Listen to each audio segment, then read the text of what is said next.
A $20 an hour job guarding an empty building sounded like a blessing at the time.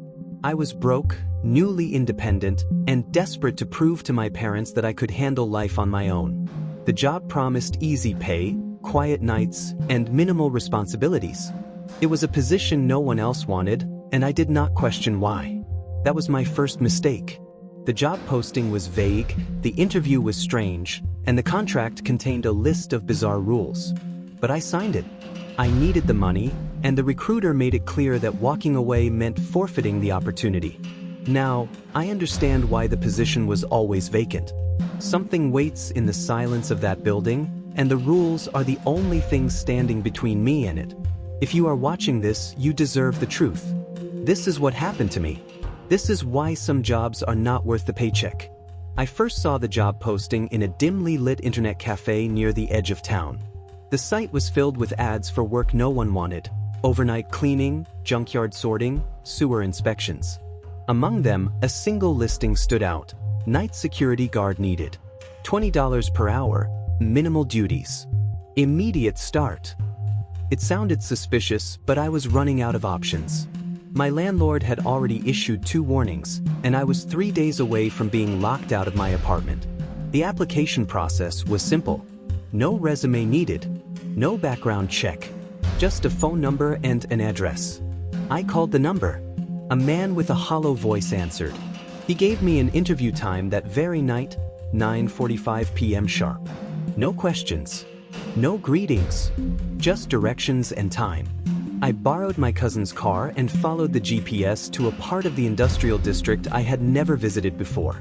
The buildings there were tall and silent, surrounded by chain-link fences and security cameras that pointed in every direction.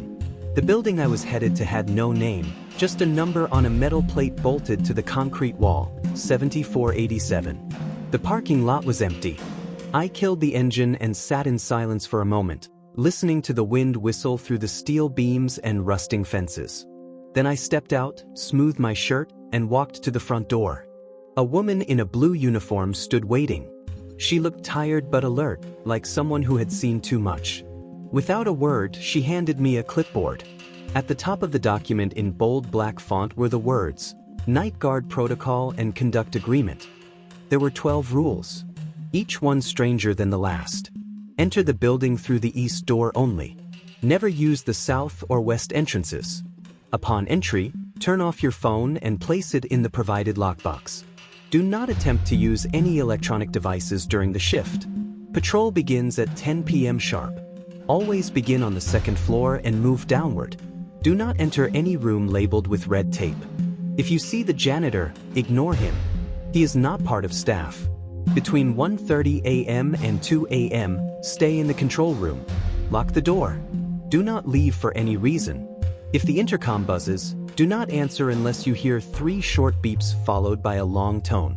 Should you hear music from the West Wing, put on the provided noise-canceling headset and remain still. Never allow anyone into the building, even if they claim to be management or emergency personnel. End shift at exactly 6 a.m. Leave through the north door. Do not look at your reflection in any surface between 2:30 a.m. and 4 a.m. Failure to comply with any rule results in immediate termination. Termination is non-negotiable. I looked up from the clipboard, confused and disturbed. The woman met my gaze with blank eyes. Sign and date, she said, or walk away. I needed the money. I needed the job. I signed. The building was cold and smelled of old paper and bleach. The air was unnaturally still. I followed the instructions, started my patrol at exactly 10 p.m., and walked the halls with a flashlight and a floor map in hand. Nothing happened for the first hour. Just creaking pipes, buzzing lights, and distant hums from ancient machinery. I began to think the rules were just a twisted joke to scare off lazy applicants. Then I saw the janitor. He turned the corner ahead of me, dragging a mop bucket that made no sound. He did not look up. He moved like he was gliding, his feet barely touching the floor. I froze. The rule said not to acknowledge him. I stared at the wall, heart racing, until he vanished around another corner. The moment passed, but the silence deepened. I felt watched. At 1:30 a.m., I locked myself in the control room as instructed. Just before I did, I thought I saw movement in one of the red-taped rooms. I did not investigate. I remembered the rule. I locked the door and sat at the desk, staring at the old monitors. Static danced across the screens. Nothing moved. Then the intercom buzzed. One beep, then another, then a long tone. I hesitated. Then I pressed the button. A voice came through, faint and broken. Control check. Respond. I answered, trying to keep my voice steady. All quiet. No issues. Good. Keep it that way. The line went dead. I waited. The room felt colder than before. I heard faint music start from the West Wing. I grabbed the headset and put it on. Even through the noise-canceling foam, I could still hear it. Soft piano notes, distorted and echoing. I did not move. At 3 a.m., I passed a metal panel and caught a glimpse of my reflection. It was wrong. My eyes were too wide. My mouth moved even though I was silent. I backed away, not breaking eye contact until the reflection blinked. I ran. I reached the basement stairs and nearly slipped. The flashlight flickered. The building groaned, as if waking from a deep sleep. I remembered the rule: leave at 6 a.m. through the north door. Nothing else mattered. At 5:58 a.m., I stood before the exit. A knock echoed from the entrance behind me. Security? We are here to relieve you. I did not turn. The voice grew louder. Open up. Shift change. I kept my back to the door. Then came a different voice. One I recognized. It was my sister. Kevin, it is me. Let me in. I had not told her I worked here. I had not told anyone. I ran through the north exit as the clock struck 6 a.m. The next morning, I found the lockbox still in my backpack. I opened it. My phone had 20 missed calls, all from a number labeled unknown. I received no paycheck, no contact. The building was not listed on any map. The address returned no results. That night, I heard music in my apartment. I put in the headset. It did not help. The first hour passed with little more than the quiet hum of the overhead lights and the occasional metallic groan from the building's structure. I tried to keep busy, flipping through the empty incident logbook or staring at the grainy feeds on the outdated monitor. The cameras cycled automatically through different zones, hallways, stairwells, loading docks, but every view looked equally lifeless and still. At 12:30 a.m., I completed my first radio check-in, speaking into the handheld unit like I was talking to no one. There was no response, only the familiar crackle of static. Still, I noted it in the log. 12:30 a.m., check-in complete. No incidents. By the time 1 a.m. rolled around, my body had started to betray me. I kept glancing at my phone, fighting the weight in my eyelids. Then I remembered Rule 4. At 2:03 a.m., cover all mirrors with the black cloth provided. I stood up and searched the supply drawer beneath the desk. Sure enough, there was a neatly folded black sheet. It seemed like nonsense, but something inside me whispered that these rules existed for a reason. I unfolded the cloth and draped it over the large wall mirror in the break room behind me, just to be safe. The air in the room felt slightly colder when I finished. At 1:10 a.m., something changed. It was not a sound, not really. It was the absence of one.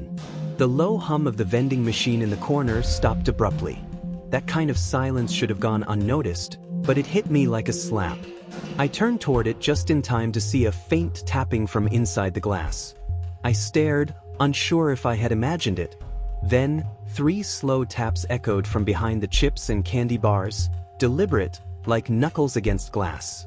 I stood frozen, the flashlight shaking in my hand. Rule 1 came back to me like a whisper in my ear: do not speak to anyone you see inside the building. There was no one in the break room but me. Yet I knew, without understanding why, that responding in any way, acknowledging that sound, would be a mistake.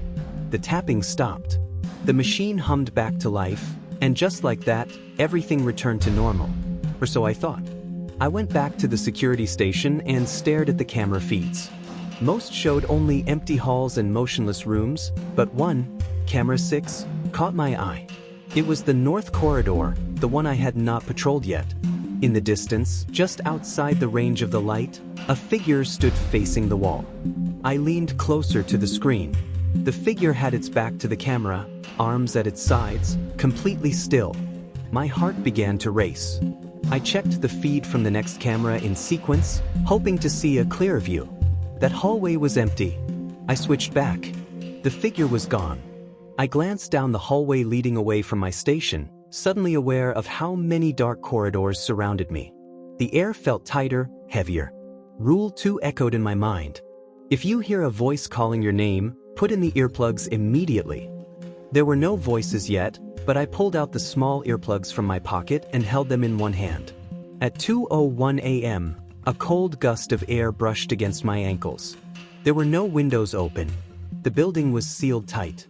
Then, at exactly 2:03 a.m., a sound rang out across the far end of the hallway.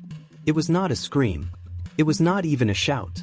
It was a slow, careful whisper of my own name, spoken with the warmth of someone who knew me. Thomas. Thomas, please help me. I shoved the earplugs into my ears so fast they hurt. My heart thudded in my chest as I pressed my palms over them for extra protection. I watched the hallway without blinking, refusing to answer, refusing to believe. The whispering continued, but muffled now. I watched and waited and endured. When I finally removed the earplugs, the voice was gone. The clock on the wall read 2:19 a.m. I had made it, but something in the mirror behind me caught my eye. The black cloth had fallen off. The air behind me felt dense, as though someone was standing too close. I did not turn around. I stared into the blank wall beside the mirror instead, forcing my breathing to slow. Rule 7 whispered in the back of my head like a mantra. If a man in a yellow suit appears, do not look at his face. I turned slightly and caught the edge of the reflection. The figure in the mirror was tall, wearing a yellow three-piece suit with no visible dirt or wear. His posture was stiff, his hands hanging loosely at his sides. He stood perfectly still. I clenched my fists and avoided eye contact with the mirror. I could not explain why, but I sensed that looking at his face would do something irreversible, something that would not just hurt me, but unmake me. The fluorescent lights above the station flickered again. One blink, two blinks, then nothing. I switched on my flashlight and pointed it at the mirror. The reflection was gone. There was no one behind me, but as I turned to scan the room, I noticed something else. The contract, the original rule list I had signed, was sitting back on the desk. I was certain I had left it in the drawer. There was a new rule written in red ink. 9. Do not question the new rules. The clock now read 3 a.m. That meant it was time for Rule 6. Sit still and do not move until 3:10 a.m. I slumped back into the chair, my muscles tense, holding my flashlight like a weapon. Then it started again. Singing. At first, it was faint, melodic, even soothing. A woman's voice, humming something distant and foreign. But as seconds passed, it grew louder, distorted, unnatural. It shifted pitch wildly, becoming a chorus of voices that wept and screamed and clawed at my mind. I gripped the arms of the chair until my knuckles turned white. Something passed by the hallway just beyond my field of vision. It moved like a shadow, slinking along the wall, stretching and bending in unnatural ways. I kept still. I did not even blink. The temperature dropped. Frost began to form on the edge of the security monitor. My breath came in visible clouds. The singing stopped at 3:10 a.m. sharp. And just like that, it was over. From 3:10 to 5:30 a.m., time seemed to unravel. I remember walking the same corridor 3 times and ending up at different locations. I remember lights turning on when I had turned them off. I remember opening a closet and seeing a stairwell that spiraled downward into blackness that seemed endless. I did not enter it. I did not want to know what was down there. At 5:45 a.m., I began packing my things. Only 12 minutes remained. I had made it. My hands trembled, but I was intact. I double-checked the rules. Everyone had been followed. I was alive. At 5:54 a.m., I reached for the exit door. That was when I heard it.